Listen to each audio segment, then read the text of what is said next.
زرداری کے لاڈلے کی شامت، وہ بھی امریکی صحافیوں کے ہاتھوں۔ بیچارے پپو بچے کے ساتھ تو وہی بات ہوگی کہ سر منڈواتے ہی اولے پڑ گئے۔ اسی طرح اس البیلی حسینہ کو پیپلز پارٹی نے ہینا ربانی کھر کی زیر سرپرستی بڑا سکھایا پڑھایا، کئی مہینے سوئٹزرلینڈ میں قیام کر کے عوام کا پیسہ بے دریغ اجاڑ کر اس کچے کھیت کو سینجا گیا اور اس کچی پکی فصل کو عوام کے سر پر ملکی اہم عہدے یعنی وزیر خارجہ بنا کر بٹھا دیا گیا۔ اب جو بندہ ٹھیک سے بات کرنے بھی لائق نہیں، اسے ملک کا وزیر خارجہ بنا کر یہ پی ڈی ایم کا ٹولہ کون سا بار جونک رہا ہے؟ کوئی بتائے کہ ہم بتائیں کیا؟ یہ پپو لاڈلا یار مستی نہ کر اور فن کی دنیا سے نکال کر باپ کے سوٹے کے خوف سے زبردستی سیاست میں انجیکٹ کر کے عوام کا رہا سہا ترا نکالنے کی تیاری ہے۔ پاکستانی سیاست بھی اب ان نسل در نسل حکمرانوں اور ان کی نالائق گندی اولادوں کے تفیل نسلی اکھاڑا بن چکی ہے۔ یہ بناسپتی بادشاہ جن کا بس نہیں چلتا کہ اپنے نام کے ساتھ شہنشاہ اعظم اور ذل الہی لگا کر اپنے نام کے سکے جاری کروا دیں، مگر بس نام کی ہی کمی ہے۔ اس کے علاوہ ساری حرکات تو شاہی ہیں، باقی ساری کابینہ خوش آمدی عمرہ وزراء پر مشتمل ہے جو ہاتھ باندھے کھڑی خوش آمد درآمد کر کے ذاتی مفادات پر سمجھوتے کیے جا رہے ہیں۔ گنگو تیلیوں کے ہاتھ لگی یہ بندر بانٹ سے بننے والی امپورٹڈ حکومت جو پی ڈی ایم کے نام سے عوام کے سروں پر ناچ رہی ہے، اس ٹولے کا ہر ہرکارہ ہی اپنی مثال آپ ہے اور ملک کی بے عزتی کروانے میں ایک دوسرے سے دو چار ہاتھ آگے ہیں۔ حالیہ امریکی دورے میں جہاں پی ڈی ایم کے لیڈر شہباز نے اپنی بھیک منگی عادت سے مجبور ہو کر ہر جگہ ملک کے وقار و عزت کو داؤ پر لگایا ہے، وہیں یہ پپو بچہ لاڈلا بلاول بطور وزیر خارجہ جس طرح کے بیانات دیتا دکھائی دیا، اس نے اس کے اپنے ٹولے کو بھی حیران و پریشان کر دیا ہے اور یہ بیچارے لفافی صحافی بغلے جانگتے ہوئے اپنا نمک حلال کرنے کی کوشش میں ہلکان ہوئے جا رہے ہیں۔ فوج کے خلاف جس طرح کا متنازع بیان اس لاڈلے نے دے کر اپنی اور اپنی پارٹی کے غیر ذمہ دار رویے کا اظہار کیا ہے، اس کا جواز امید ہے جلدی ان کا حمایتی ٹولہ میڈیا اور عوام کو دے گا۔ بلاول بھٹو زرداری کا بطور وزیر خارجہ انٹرویو اس کلپ میں دیکھیں۔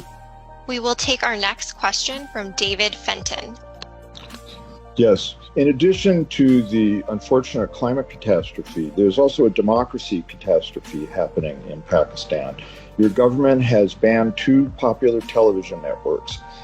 Journalists have been arrested and tortured. You have banned the broadcasting on television of speeches by Imran Khan, the leader of the popular opposition, whose chief of staff has also been arrested and tortured.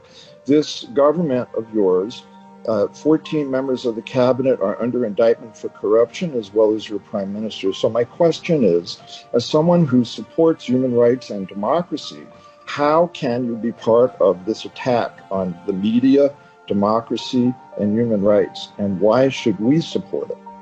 Thank you so much. Pakistan's struggle for democracy did not start a few months ago when Mr. Khan lost power. Mr. Khan, Mr. Imran, Mr. Khan. But I guess the questioner is saying, what will you do to reverse all of this? This is where I'm coming to explain it. Don't worry. Mr. Khan.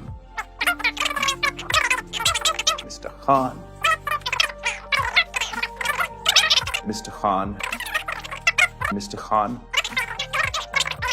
I'm going to have to stop you. I hope I answered your question. اس بار تو بیچاری رضیہ گنڈوں میں ٹھیک ٹھاک پھنس گئی ہے۔ Media پر سوالات سن کر بلاول کی کانپے ٹانگ گئی اور وہ پارٹی ارکان کو کوسنے لگا کہ پھپھے کٹنیوں یہ مجھ سے کس جنم کا بدلہ لیا ہے، وہ تمہارا ککھ نہ رہے، مجھے امریکی گنڈوں میں تنہا چھوڑتے تمہیں ذرا لاج نہ آئی۔ امریکی ٹیلی شو میں بلاول سے ایک جمہوری حکومت کے اندر شہباز گل کی گرفتاری اور تشدد کے حوالے سے کڑے سوالات پوچھے گئے۔ بلاول پپو سے پوچھا گیا کہ ٹھیک ہے جی، ہمیں علم ہے کہ آپ کا ملک سیلاب کی تباہ کاریوں کا شکار ہے، چلے مان لیتے ہیں کہ یہ قدرتی آفت ہے، جبکہ حقائق تو کسی اور طرف اشارہ کر رہے ہیں، مگر جی یہ بھی دسو کہ یہ جمہوری تباہ کاریاں جو پاکستان میں ہو رہی ہیں ان کا قصوروار کون ہے؟ ایک جمہوری ملک میں آزادی صحافت کا یہ حال ہے کہ 2 مشہور اور بڑے چینلز ARY اور بول پر پابندی لگا دی گئی، صحافیوں کو گرفتار کیا گیا، ان پر بے ایمانہ تشدد کیا جا رہا ہے، حزب اختلاف کے مقبول عالمی لیڈر عمران خان کی تقاریر نشر کرنے پر پابندی عائد کر دی گئی ہے۔ عمران خان صاحب کا سیلاب زدگان کے لیے کیا گیا ٹیلی تھون جس طرح بلیک آؤٹ کر کے ناکام کرنے کی کوشش کی گئی وہ ساری دنیا کے سامنے ہے۔ اب عالمی کانفرنس میں شرکت کا اتنا شوق ہے تو پہلے اپنے منہ پر ملی کالک تو صاف کر لینی چاہیے تھی، مگر نہ جی یہ عالم شو کا دیکھا نہ جائے اور گیدڑ کی جب موت آتی ہے تو وہ شہر کا رخ کرتا ہے۔ ان بیچاروں نے اپنی بے عزتی والی موت کے لیے امریکہ بہادر کی گود کا انتخاب کیا ہے، اس لیے یہ لاڈلا پپو بھی سوالات کے تیر کھا کھا کر پہلو بدلتا جا رہا تھا اور سوالات تھے کہ تابڑ توڑ برسے جا رہے تھے۔ اگلا سوال جس نے وزیر خارجہ کے ماتھے پر پسینہ پھوٹنے لگا، عمران خان کے چیف آف سٹاف کو گرفتار کر کے اس پر بھی تشدد کیا گیا۔ ہم بتا دیں کہ چیف آف سٹاف کے ڈرائیور اور ڈرائیور کی بیوی کو بھی انہوں نے نہ بخشا، اس کی मासूम दूध पीती बच्ची को भी किस बेदर्दी से माँ से जुदा किया गया। इनके मजालिम की दास्तान तो तवील है, कहाँ तक सुनोगे और कहाँ तक सुनाएं। खैर पप्पू लाडला पहलू पर पहलू बदल बदल कर सवाल सुनता रहा। अगला सवाल, वजीर आजम समेत आपकी काबीना पर करप्शन के मुकदमात हैं, तो क्या इस रवैये के बाद इंसानी हुकूक और जमहूरियत पर यकीन रखने वाला कोई भी शख्स मीडिया, जमहूरियत और इंसानी हुकूक पर आपकी हिमायत करके इस जुल्म का हिस्सा बन सकता है? क्या कोई भी जी शौर इस जुल्मों सितम और नाइंसाफी का हिस्सा बन सकता है? नहीं, हरगिज नहीं। अब क्या कर सकते हैं कि पीडीएम के इस टोले के पास हर सवाल का जवाब खान के जिक्र शरीफ से ही शुरू होता है। आप इनसे मगरिब का पूछें या मशरिक का, ये पहले खान का नाम लेंगे फिर जवाब देने की कोशिश करेंगे। जी हाँ, कोशिश, क्योंकि जवाब तो कोई होता नहीं इन झूठों के पास। यही हुआ इस जोकर बच्चे बिलावल के साथ, जो बेचारा बड़ी देर से ताबड़तोड़ सवालात सुन सुनकर पेट के मड़ोड़ रोक के बैठा था। मौका मिलते ही अपनी वो पुरानी रविश के मुताबिक मिस्टर खान की गर्दान करना शुरू हो चुका था। बस यही कसर रह गई थी कि रो रो कर लाडला पुकारना न शुरू हो गया, अंकल खान मैनू बचाओ इन अमरीकी गुंडों से, इत्थे ते मेरे बाप जरदारी की गुंडागर्दी और पैसा भी नहीं चलता, हाय मैं की करा। जब खान की तकरार सुन सुनकर एंकर परेशान हो गई और बिल आखिर इसे लाडले को रोकना ही पड़ा, क्योंकि इतनी देर में इसे ये शुबा होने लगा था कि वो सवाल बिलावल की बजाय कहीं खान से तो नहीं कर रही। मगर फिर इसने अपने चुटकी काटी और खुद को यकीन दिलाया कि बीबी खरबूजे को देखकर भले खरबूजा रंग पकड़ता है, मगर इस पागल को देखकर तुम पागल मत हो जाना। आखिरकार बिचारी ने मिस्टर वजीर खारजा को टोक कर इन्हें याद दिलाया कि ये सब सवालात इनसे किए गए हैं और जैसे भी सही इस वक्त हुकूमत इनके टोले की है। अब अपने मुल्क की और पार्टी के किए गए फैसलों के वो जवाब दे हैं। तो बताएं कि ये जो इल्जामात हैं बतौर वजीर खारजा, आप इनका तदारुक कैसे करेंगे? अब आया ऊंट पहाड़ के नीचे और बिलावल की सीटी गुम हुई कि जी ये क्या रोला हो गया। मुझे तो सब बड़ों ने खान का लालीपॉप थमा कर बेच दिया था कि जो भी बात हो खान पर डालकर अपनी गर्दन बचा लेनी है। अब मैं की करा, ओ मेरे रब्बा मुझे बचा। बेचारा खिसियानी मुस्कुराहट लबों पर सजाए अपनी गुल्लू खुलासी का सोचता रहा। दिल में पार्टी को गालियां देते हुए अमरीकी गुंडों में फंसी रजिया को निजात का कोई रास्ता नजर न आ रहा था। सारा डेटा गंगालने के बाद भी पप्पू को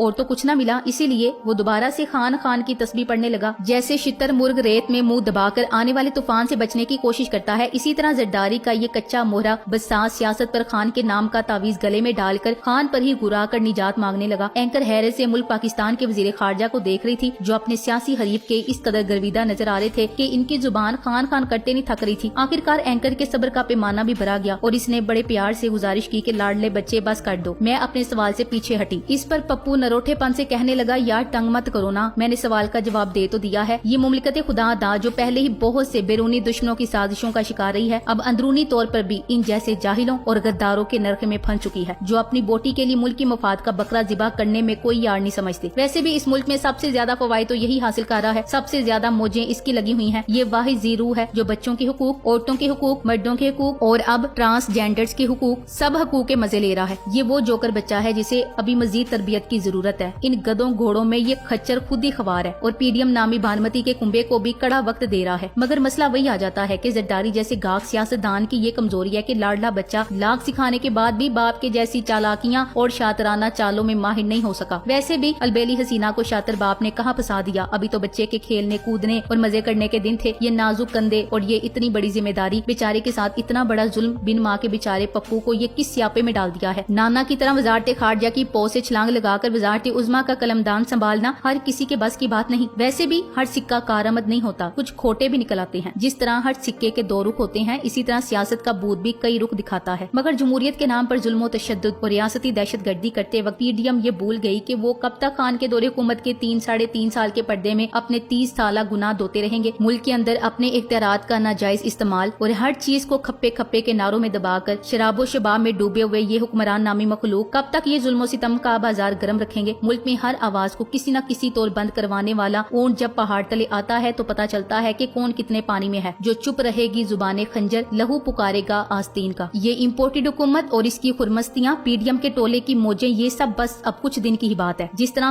खान की गद्दान करके ये अपनी नाकाम कारकर्दगी पर पर्दे डालने की कोशिश कर रहे हैं, अब खान ही तुम्हारी नाक में नकीने डालेगा। अब हो जाओ तैयार, छक्के और चौके पाड़े हैं। जल्दी ये 2 नंबरी इम्पोर्टेड हुकूमत वापस पवेलियन में जाके हसरत से खान को देख रहे होंगे। आलमी सतह पर मुल्क और कौम का नाम डुबोने और अपनी असलियत सबको दिखाने पर खान का कर दो शुक्रिया। अपने हिस्से का एनआरओ लेकर अब ये टोला दुनिया भर में पाक फौज को जलील कर रहा है। तुफ है ऐसे वजीर खारजा पर। ये वो लोग हैं जिस थाली में खाते हैं उसी में छेद करते हैं। Thanks for watching. Allah Hafiz.